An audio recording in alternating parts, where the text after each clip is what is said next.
Kaixo, Node-REDeko erronka bideora iritsi gara. Bideo honetan, Node-RED Siemens S60000 automatarekin konektatzen ikasiko dugu. Eta automata hortan dauden datuak Node-REDeko dashboardean bistaratzen. Goazen aurrera. Lehenik eta behin, gogoratu, TIA portal erabiliz, automata programatu beharra daukagula.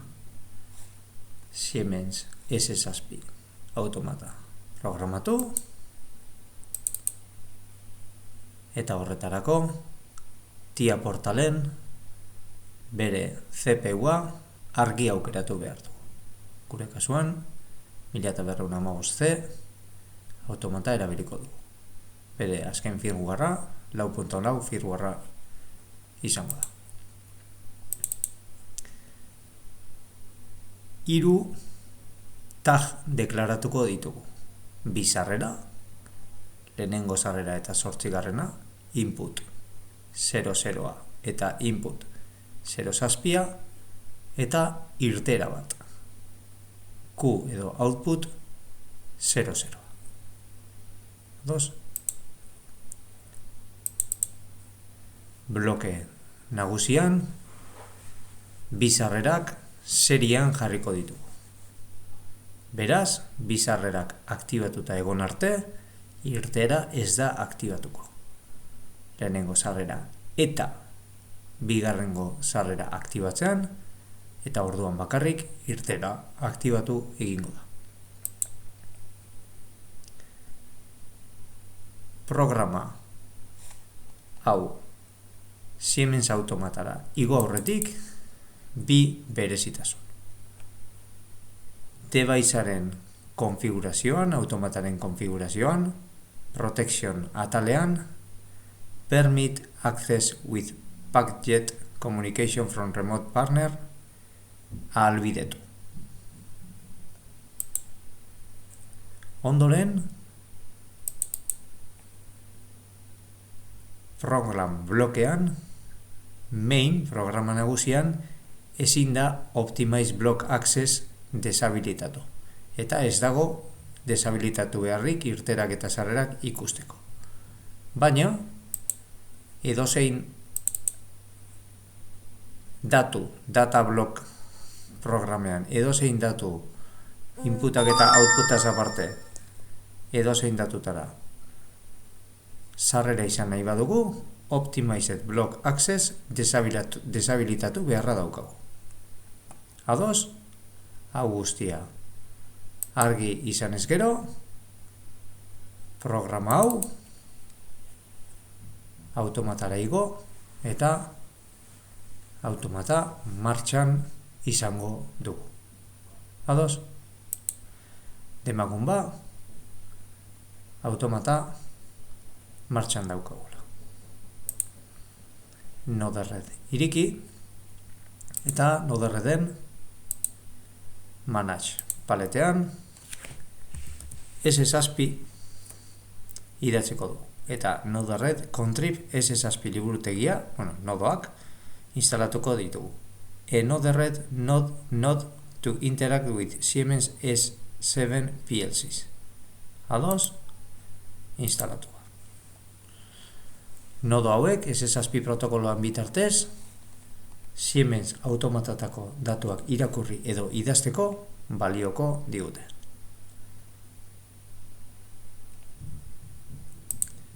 Behin nodo hauek instalatuta, goazen nodoak irakurtzera. S60000 in nodoaren bitartez, automatako irterak eta sarrerak ikusi ahal izango ditu.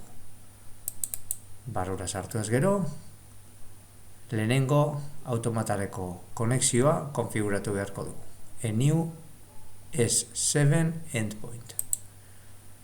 Bertan automataren IP-a jarri beharko dugu. 192, 128, 0 bat.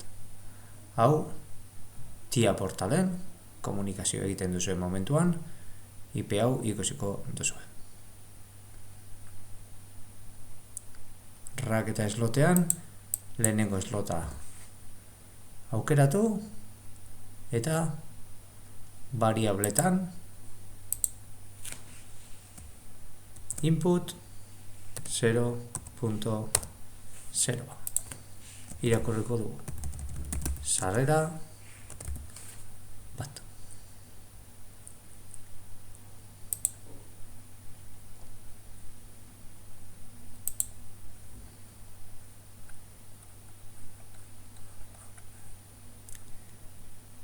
Variableak idazteko garaian,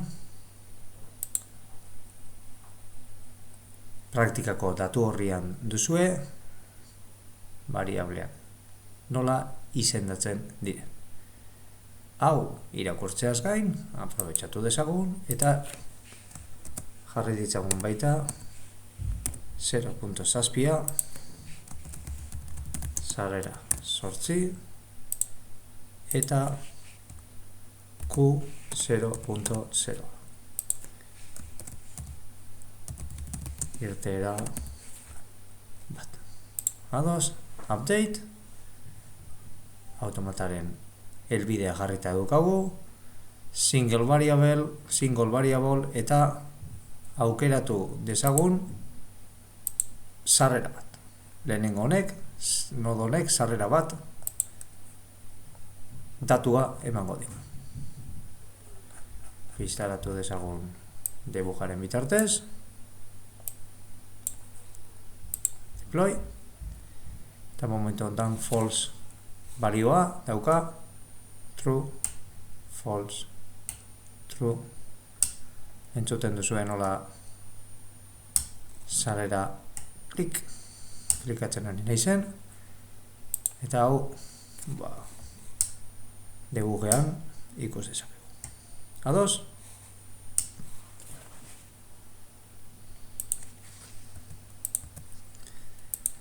Kopiatu eta pegatzen bali badut,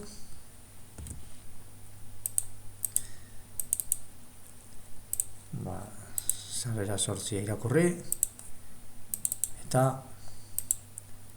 irteera bata irakur ditzaket.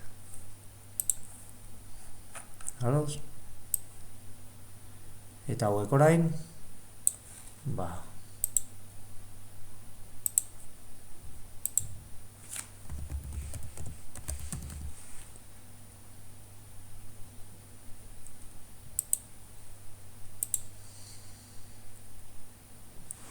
dashboardean marrasteko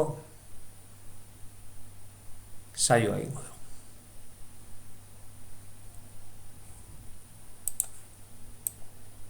Bitartean, 7garrena probatu, true, false,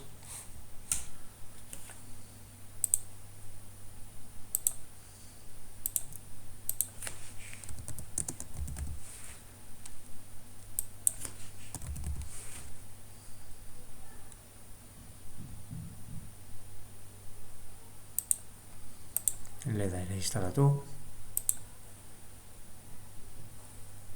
eta dashboarda konfiguratuko du.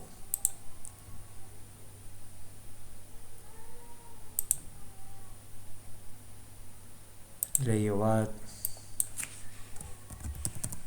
irakurri, gure, SSASP, automata izena duena, update, group bat iriki bertan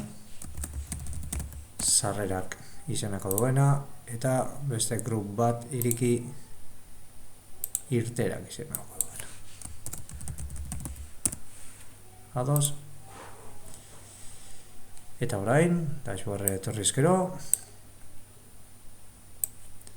switch bat, eta beste switch bat sarrerak eta irterak instalatzeko, eta LED bat irtera biztaratzeko. Sarrera, switchea, sarrera, switchea eta irtera ledea. konfiguratuko ditut, switcha automatan sarreretan jarrikoet eta jarriko jot sarrera bat izena. Eta beste switchan sarrera 8 izena. Eta ledai berriz irtera bat izena jarriko jot. Deploy eta lehenengo sarrera aktibatu gero, lehenengo sarrera martxan dago. 8. aktibatuta, 8. ere bai. Eta biak batera aktibatu ezkero, irtera aktibatu egin behar zaigu, automatak ala aktibatzen duela. Bai? Markatu hemen hirurak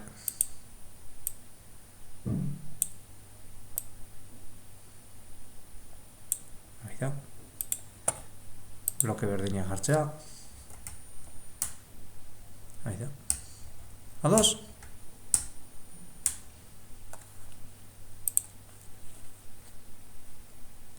Eskerrik asko.